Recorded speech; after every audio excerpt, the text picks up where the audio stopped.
本第一嘅富豪級膠原蛋白大就係 Lipid 嘅 Collagen Premium 啊。咁佢呢一個咧係我淨係會飲佢嘅膠原蛋白，因為咧佢喺日本咧已經有超過110年嘅歷史啊。佢哋咧專注研究膠原蛋白咧已經係超過1個世紀啦。再加上佢喺東京富士嗰度咧買咗自家嘅地皮啦，有自家嘅廠房去專心研製呢一個嘅膠原蛋白，佢嘅存活性非常之高，佢嘅吸收效率咧亦都係好快。咁我哋近排咧大約喺呢1個月轉飲咗呢 Collagen Premium 嘅膠原蛋白肽，哇真係 feel 到咧個皮膚係零舍唔同噶，唔單止咧摸落去個皮膚咧係冇咁凹陷啦，佢仲有少少咧脹卜卜彈手嘅感覺，因為咧佢嘅分子咧真係非常之細，吸收得好好。呢一個佢勁到咧係連香港運動界嘅運動員咧都係鼎力支持噶，好多攞咗羽毛球冠軍啊、田徑冠軍啊、香港傑出運動員啊，同埋最近咧喺美國網球公開賽拎咗冠軍嘅黃澤林夫咧，都係推介呢一個嘅膠原蛋白粉啊，甚至乎咧係佢哋運動界嘅軍醫咧都係一致認為呢一個膠原蛋白粉咧係真係可以幫助到運動員咧保持佢哋骨骼嘅嗰個靈活性啦，同埋咧幫佢哋咧係減輕呢個疲勞、抗糖化、抗氧化，令到咧無論係頭髮啦、皮膚啦、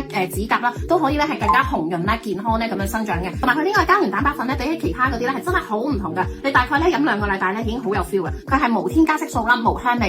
味得嚟咧佢係零腥味，一啲都唔腥嘅，因為咧佢嘅純度夠高，而且咧佢係屬於一個水溶性嘅纖維，無論你係加凍水、熱水或者暖水咧，佢咧都係可以溶於水入面噶。咁啊代表咧佢吸收率咧係非常之高，每一杯我早晚都會飲一杯啦，每次咧飲2斤，咁我吸收率咧會高達90%嘅，2個禮拜咧就會有明顯效果噶啦。